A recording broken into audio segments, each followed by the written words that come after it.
రామం నిశాచరవినాశకరం నమామి. శ్రీ గురుభ్యో నమః. హరి ఓం. శ్రీమతే రామానుజాయ నమః.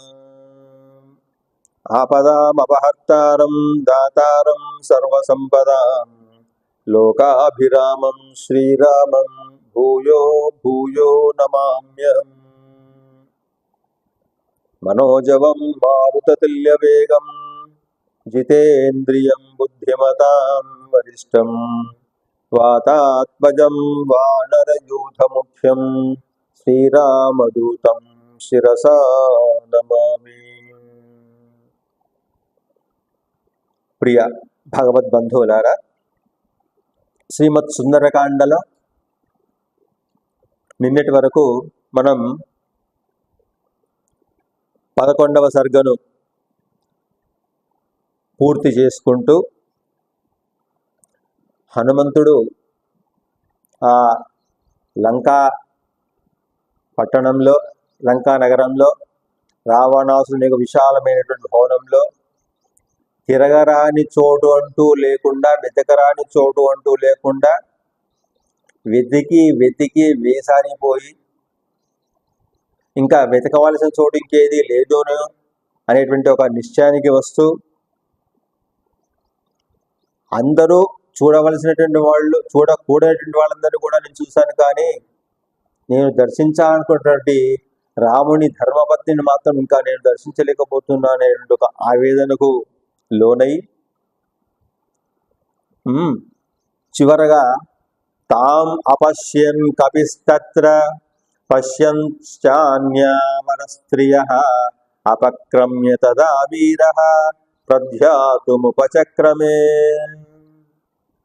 ఇతరులైనటువంటి వాళ్ళు, ఉత్తములైనటువంటి స్త్రీలను చూశాను, కానీ ఆ సీతమ్మను మాత్రం నేను చూడలేకపోయానే అనుకుంటూ దీర్ఘాలోచనలో పడ్డాడట.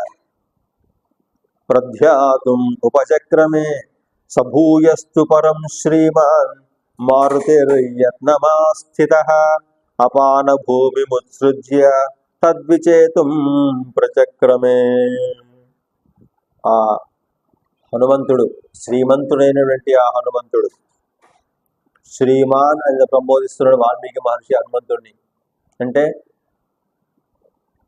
గుణంలో, తర్వాత విద్యలో, తర్వాత ధైర్యంలో, తర్వాత కుశలతలో సంపన్నుడు కాబట్టి శ్రీమాన్ అని సంబోధిస్తున్నాడు ఆ హనుమంతుణ్ణి వాల్మీకి మహర్షి. సభూయాస్తు పరం శ్రీమాన్ మారుతిర్యత్నమాస్థితః అపాన భూమిం ఉత్సృజ్య తద్విచేతుం ప్రచక్రమే. మళ్ళీ మళ్ళీ మళ్ళీ మళ్ళీ వెతుకుతూ ఉన్నాడు. అటు పానభూమిలో, అటు రావణాంతఃపురంలో ఆ సీత జాడల కోసం. ఇక మనము 12వ సర్గలో ప్రవేశిస్తూ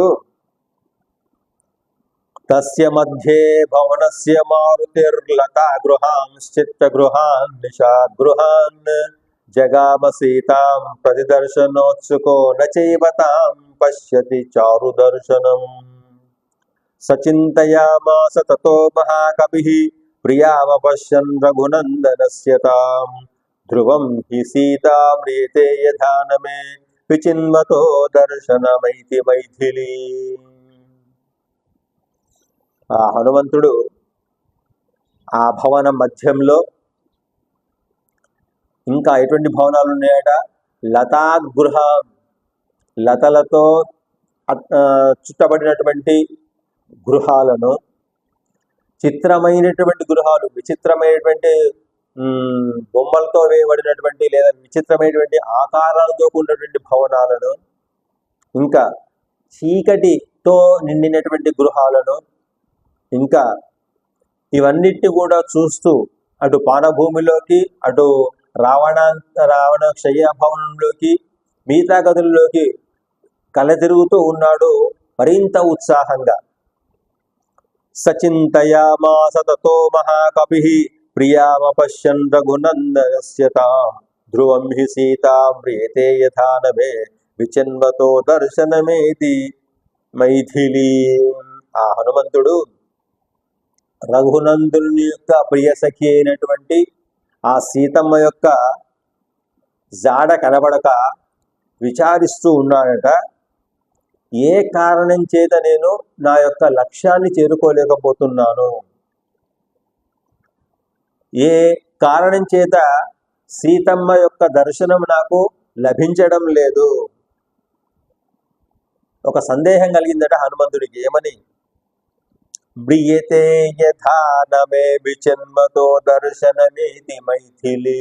బహుశా ఈ 10 నెలల కాలంలో ఆ రావణాసురుడి యొక్క బాధకు కావచ్చు, రాముని యొక్క విరహం చేత కావచ్చు, సీతాదేవి మరణించిందేమో, అందుకోసమే నాకు ఇంత వెతుకుతున్నా కానీ నాకు ఆమె దర్శనం కావడం మీద ఒక చిన్న సందేహం వచ్చింది హనుమంతుని కథ. సారాక్షసానాం ప్రవరేణ జానకి స్వశీల సంరక్షణ తత్పరాసతి అనేన నూనం ప్రతి దుష్టకర్మణ హతా భవేదార్యపథే పరే స్థిత. అందులో సీతాదేవి మహాపతివ్రత.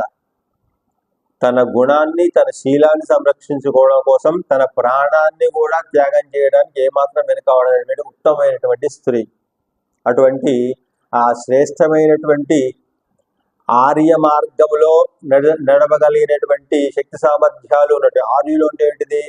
శ్రేష్టమైన ధర్మ మార్గాన్ని ఆచరించేటువంటి స్త్రీలు లేదా పురుషులను ఆర్యులు అంటారు.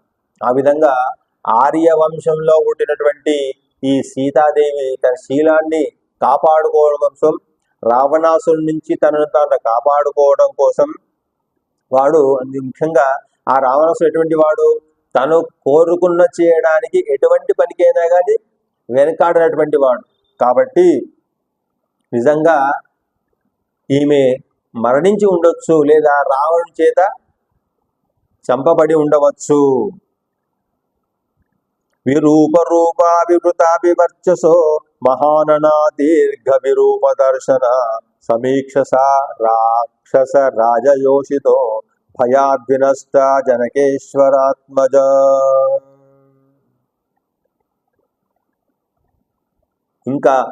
ఇంకో సందేహం కలిగింది. బహుశా రావణాసురుని యొక్క అంతఃపురంలో ఉన్నటువంటి స్త్రీలను చూసి, వారి యొక్క వికృతమైనటువంటి స్వరూపాలను చూసి, వారి చేత భయపెట్టబడినటువంటి ఈ సీతమ్మ బహుశా మరణించిందేమో అనేటువంటి సందేహం కలిగింది హనుమంతునికి.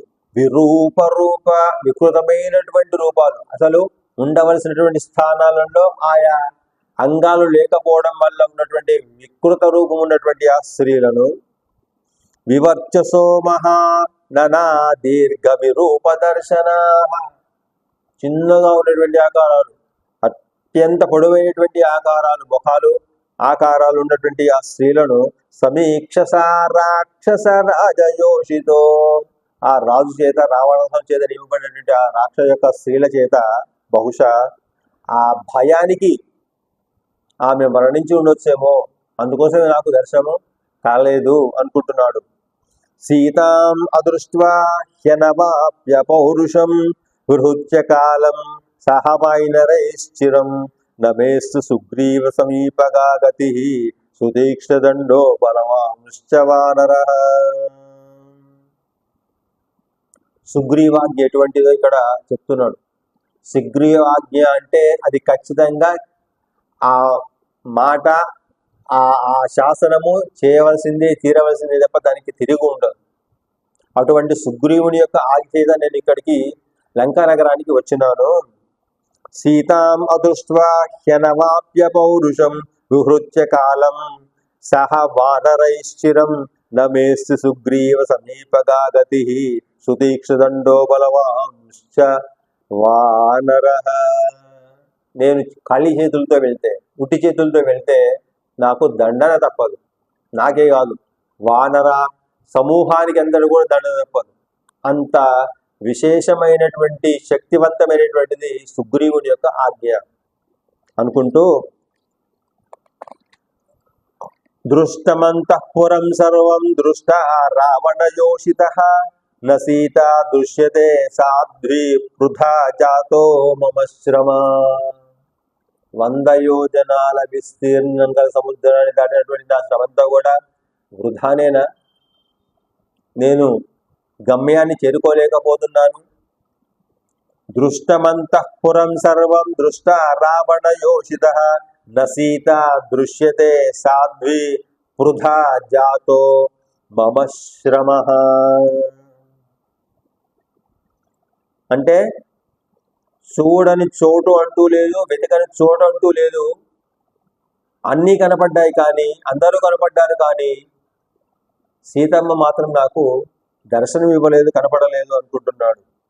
కిన్ను మాం వానరా సర్వే గతం వక్ష్యంతి సంగతాః గత్వా తత్ర త్వయి వీర కింకృతం తద్వదస్వనః అదృష్ట్వా కిం ప్రవక్ష్యామి తామహం జనకాత్మజాం. నేను ఈ సీతమ్మ జాడం కనబడకుండా నేను వెనుకకు పోయిననుకో వాళ్ళందరూ కూడా ప్రశ్నిస్తారు. ఫస్ట్ జాంబవంతుడు, అంగదుడు మరి వాళ్ళందరూ కూడా ప్రశ్నిస్తాడు. వానరా, హనుమా, వానరోత్తమ, లంకకు వెళ్ళావు కదా, ఏం చూసావాయా, ఏం తీసుకొచ్చావాయా, ఏం సమాచారం అయ్యా అని వాళ్ళు ప్రశ్నిస్తారు నన్ను. సీత ఏం చెప్పింది, నీ చేత ఏమేం చూడబడింది అని మాకు చెప్పమంటే నేను ఏం చెప్పాలి? నా దగ్గర ఏమి సమాధానం ఉందా? లేదే. నేను చూడలేదు అని చెప్పి వస్తే అది నా వైఫల్యమా, వానరుల యొక్క వైఫల్యమా, సుగ్రీవుడి యొక్క ఆజ్ఞ వైఫల్యమా? కాబట్టి ధ్రువం ప్రాయముపైష్యంతి కాలస్య వ్యతివర్తనే. పోని నేను అమ్మవారి జాడ నాకు దొరకలేదు, ఏదో విధంగా ఇక్కడ నేను కాలం గడిపినాను అనుకుందా.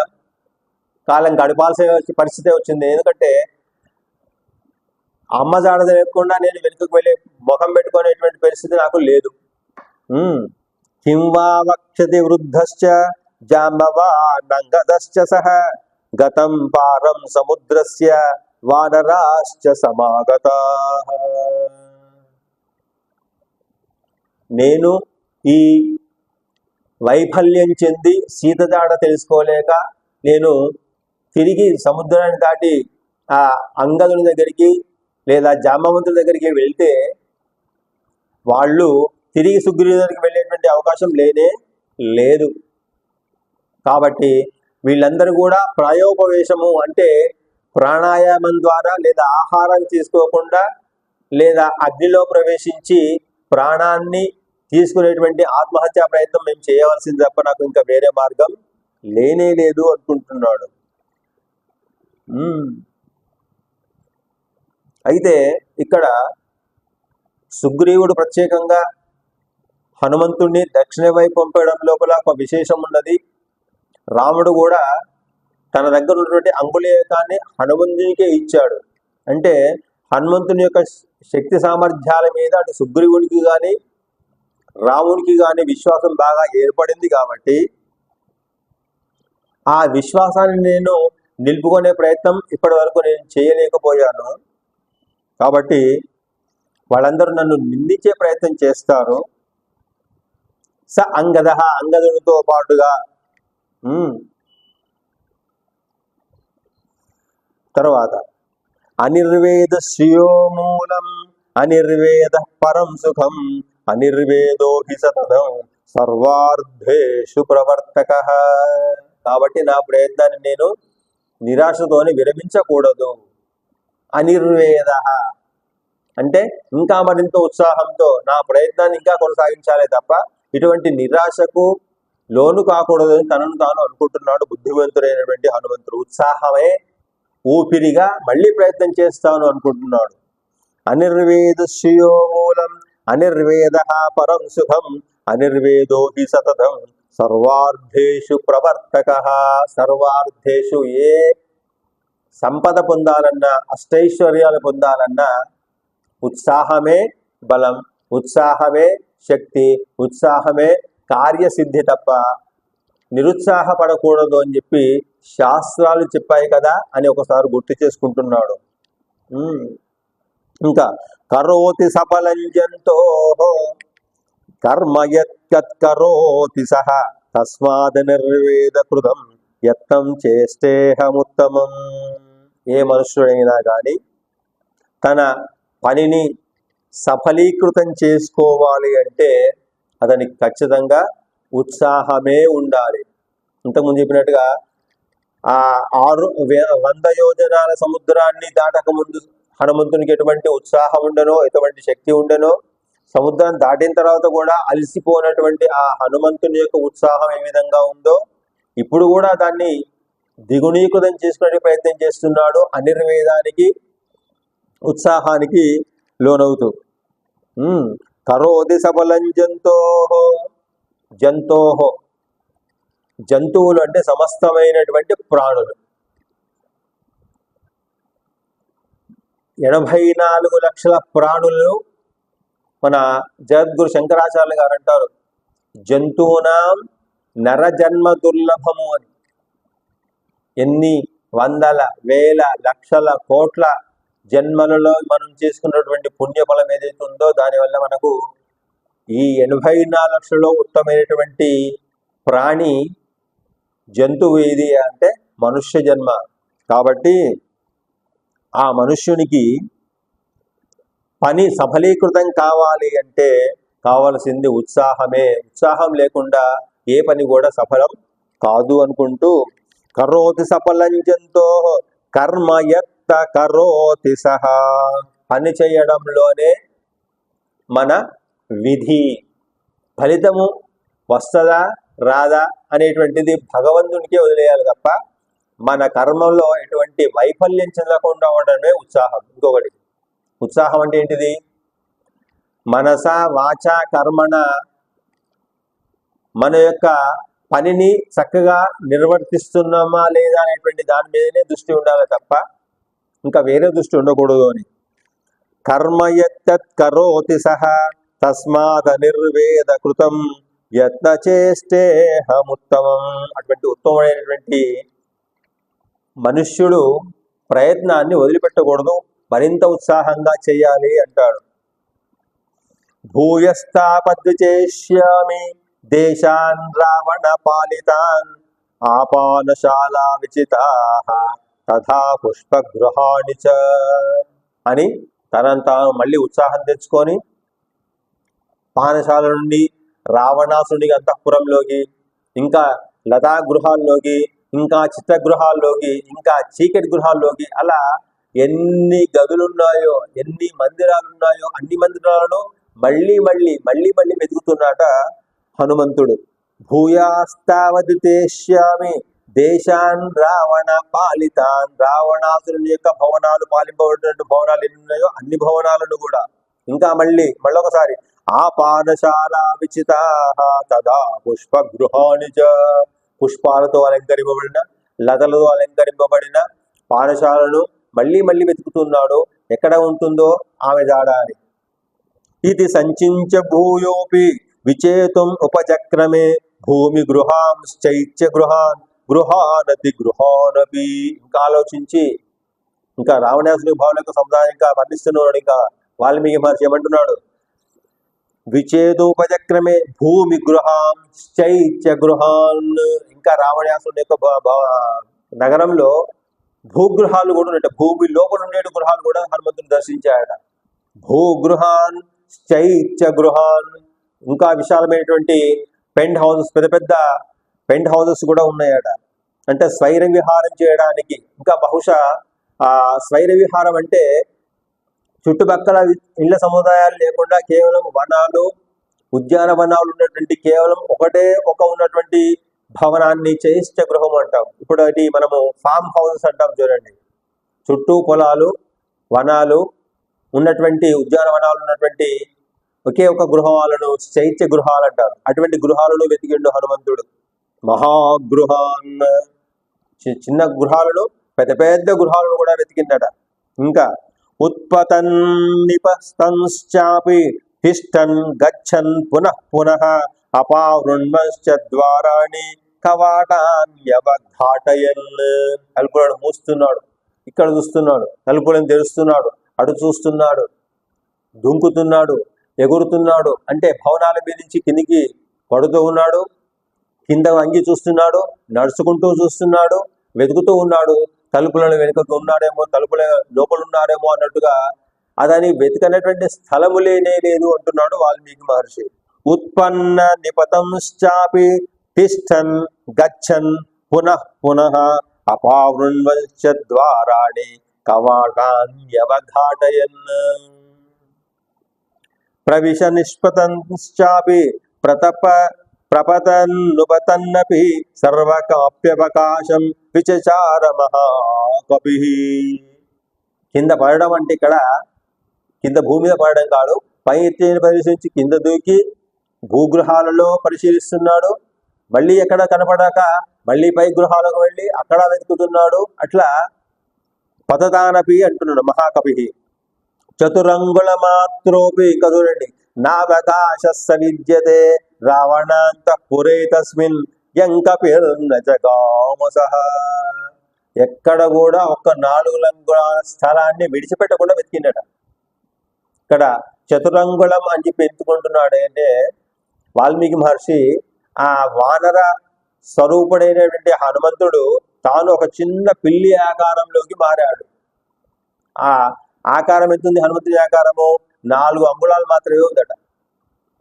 అంటే ఎవరికి కూడా ఆ నగరంలో కనపడనటువంటి సూక్ష్మ రూపంలో ఉన్నాడు కాబట్టి అతను వెతకనటువంటి ప్రదేశం ఏదీ లేదు. చతురంగుళ అంటే 4 అంగుళాలు కూడా వదలకుండా వెతికిందట. చతురంగుళ మాత్రోపి నావకాశ విద్యతే రావణాంతఃపురే తస్మిన్ యంకపిర్నజగామసః. అతను వెతకనటువంటి స్థలం లేనే లేదు అంటున్నాడు. ఇంకా ప్రాకారాంతరరథ్యాశ్చ వేదికాశ్చైత్య సంశయాః దీర్ఘికాః పుష్కరిణ్యశ్చ సర్వం తే నావలోకితం. అవలోకితం అతను చేసి చూడబడింది సర్వం సమస్తము. ఇంకా ఏం వెతుకుండి? ఇంతవరకు భవనాలు వెతుకుండి. ఇప్పుడు భవనాల పైనకు వచ్చి ఉద్యానవనాలలో వెతకడం మొదలుపెట్టిండు. ఆ ఉద్యానవనాలు ఎలా ఉన్నాయట? పెద్ద పెద్ద సరస్సులతో నిండి ఉన్నాయి, పెద్ద పెద్ద నీటి తొట్టులతో నిండి ఉన్నాయి. ఆ వీధులన్నీ కూడా పెద్ద పెద్ద చైత్య వృక్షాలైనటువంటి వృక్షాల పేరుతో ఎత్తైనటువంటి వృక్షాలు కలిసి ఉన్నాయి. ఆ వాటి మూలల్లో అంటే ఎక్కడైతే కాండం ఉంటుందో ఆ కాండం చుట్టూ కూర్చోవడానికి అనుకూలమైనటువంటి బల్లలు ఏర్పాటు చేయబడి కూర్చోవడానికి అనుకూలంగా, చెట్టు కింద కూర్చోవడానికి అనుకూలంగా, సమావేశం ఏర్పాటు చేసుకొని ముచ్చట పెట్టుకోవడానికి అనుకూలంగా ఉన్నటువంటి స్థలాలను ఏమంటున్నాడు వాల్మీకి మహర్షి? ప్రాకారాంతరధ్యాశ్చ వేదికాశ్చైత్య సంశయాః. చైత్య సంశయ వేదికలు అంటున్నాడు. చైత్య వృక్షం యొక్క మూలల్లో కూర్చొని మాట్లాడుకోవడానికి అనుకూలమైనటువంటి స్టేజెస్, వేదికలు అక్కడ వెతికిండు. తర్వాత దిగుడు బావులు ఉన్నాయట కిందికి, ఆ వనాల మధ్యలో, ఆ ఉద్యాన వనాల మధ్యలో ఆ దిగుడు బావుల్లోకి కిందికి దిగిండు. తర్వాత ఆ దిగుడు బావులు ఏమిట? నిండా విరబూసినటువంటి తామరలు పూలు ఉన్నాయట. అవన్నిటి కూడా దర్శించుండు. పుష్కరిణ్యశ్చ సర్వంతే అవలోకితం రాక్షస్యో వివిధాకారాః విరూపా వికృతాస్తథా దృష్టా హనుమత తత్ర నతు సా జనకాత్మజ. పెద్ద పెద్ద విశాలమైనటువంటి ఆకారమైనటువంటి ఉన్నటువంటి వారిని చూశాడు.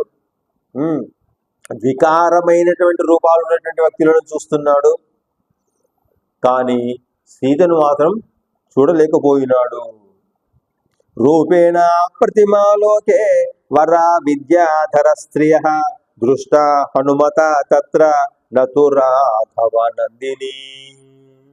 రాఘవ వంశాన్ని ఆనంద డోలికలో ముంచగలిగేటువంటి స్త్రీ ఎవరయ్యా అంటే సీతాదేవి. ఆమెను మాత్రం చూడలేకపోయినాడు. ఎవరు చూశాడు? విద్యాధర స్త్రీయా, విద్యాధరులు అని దేవతా కన్యలు. వాళ్ళందరూ కూడా ఈ రావణంతపురంలో బంధింపబడి ఉన్నారేమో, ఈయన చేత తీసుకురాబడి ఉన్నారేమో, వాళ్ళందరూ కూడా దర్శించారట. వాళ్ళు ఎటువంటి వాళ్ళు? సౌందర్యంలో వాళ్ళను మించినటువంటి సౌందర్యము ఏ లోకాలలో ఉండదు. అటువంటి సౌందర్య రాశులైనటువంటి వాళ్ళు విద్యాధరులైనటువంటి కన్యలు, శ్రేష్టమైనటువంటి కన్యలు. వాళ్ళందరినీ కూడా హనుమంతుడు దర్శించాడు. కానీ నతు రాఘవ నందిని, రాఘవుని యొక్క వంశాన్ని ఆనందింపజేయగలిగినటువంటి స్త్రీని మాత్రం, సీతాదేవిని మాత్రం చూడలేకపోయినాడు. ఇంకా నాగకన్యావరారోహ పూర్ణచంద్ర నిభాననా దృష్టా హనుమత తత్ర నతు సీతా సుమధ్యమ. నాగ, యక్ష, కిన్నర, కింపురుష, ఇంకా శ్రేష్టమైనటువంటి వరారోహ అంటే ఎత్తైనటువంటి వెనక భాగం కల వాళ్ళు అందమైనటువంటి జగన సౌందర్యం కల స్త్రీలను చూశాయట. తర్వాత నిండు చంద్రునితో సమానమైనటువంటి గుండ్రని తెల్లని అందమైనటువంటి ముఖం గల స్త్రీలను చూశాడట. కానీ సీతాదేవిని మాత్రం నతు సీత సుమధ్యమ. వాళ్ళల్లో సీతను వర్ణిస్తున్నాడు ఇక్కడ వాల్మీకి మహర్షి. సుమధ్యమ అందమైనటువంటి నడుము, సన్నని నడుము కలటువంటి స్త్రీ అయినటువంటి ఈ సీతమ్మ వారిని మాత్రం చూడలేకపోయినాడు అంటున్నాడు. ప్రమధ్య రాక్షసేంద్రేణ నాగకన్యా బలాధృతా దృష్ట హనుమత తత్ర నసా జనక నందిని. మళ్ళీ ఇక్కడ జనక నందిని ఒక విశేషణం చేస్తున్నాడు. జనకుని యొక్క వంశాన్ని ఆనందింపజేయగలిగినటువంటి స్త్రీ ఎవరయ్య? ఆర్యమూర్తి సీతాదేవి, జనకుని యొక్క అనుంగుపుత్రిగా. అట్లా రాక్షసరాజు చేత, రావణాసురుని చేత యుద్ధంలో గెలువబడి, తన చేత రావణాసురుని చేత గెలువబడి ఎంతోమంది నాగకన్యలు ఇక్కడ రావణాసుని యొక్క అంతఃపురంలో కనబడ్డారట హనుమంతుడికి. కానీ న సీత జనక నందిని. సోపశ్యంస్తా మహాబాహు పశ్యంశ్చాన్యా వరస్త్రియ విషసాద ముహుర్దీమాన్ హనుమాన్ మారుతాత్మజ. ఇక్కడ గొప్ప బుద్ధిమంతుడే కాదు, గొప్ప భుజబలపు గలవాడు అంటున్నాడు వాల్మీకి ఈ శ్లోకంలో. సోపశ్యంస్తాన్ మహాబాహు పశ్యంశ్చాన్యా వరస్త్రియ. ఇతరులైనటువంటి స్త్రీలను చూస్తూ ఉన్నాడు.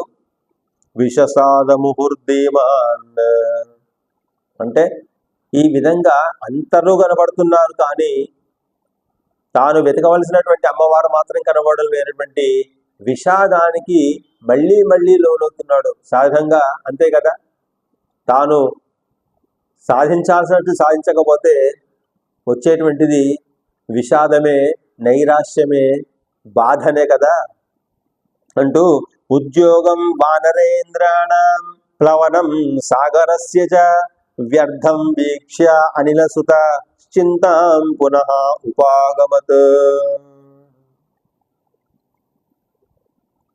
వానరోత్తములైనటువంటి జాంబవంతుడు, అంగదుడు వీళ్ళందరూ కూడా తమ శక్తి సరిపోదు, కేవలం హనుమంతునికి మాత్రమే సాధ్యము అని నన్ను నియమించారు కదా, నేను వాళ్ళ నియమం ప్రకారం సముద్ర లంఘనం చేశాను, కానీ సీతను మాత్రము కనిపెట్టలేకపోయాని అని మళ్ళీ విచారం పొందాడట హనుమంతుడు. పునరుపాగమత్ అవతీర్య విమానాచ్చ హనుమాన్ మారుతాత్మజ చింతాం ఉపజగామాధ శోకోపహత చేతన.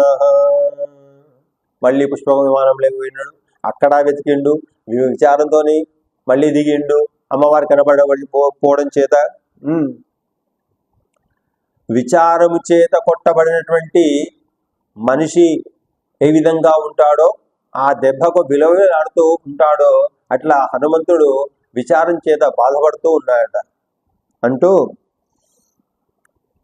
అవతీర్య విమానాచ్చ హనుమాన్ మారుతాత్మజ చింతాముపజగామాధ శోకోపహత చేతసః. ఇది 12వ సర్గః అంటూ 12వ సర్గను పూర్తి చేస్తున్నాడు వాల్మీకి మహర్షి. 13వ సర్గలో ప్రవేశిస్తూ మంగళం కోసలేంద్రాయ మహనీయ గుణాత్మనే చక్రవర్తి తనూజాయ సార్వభౌమాయ మంగళం.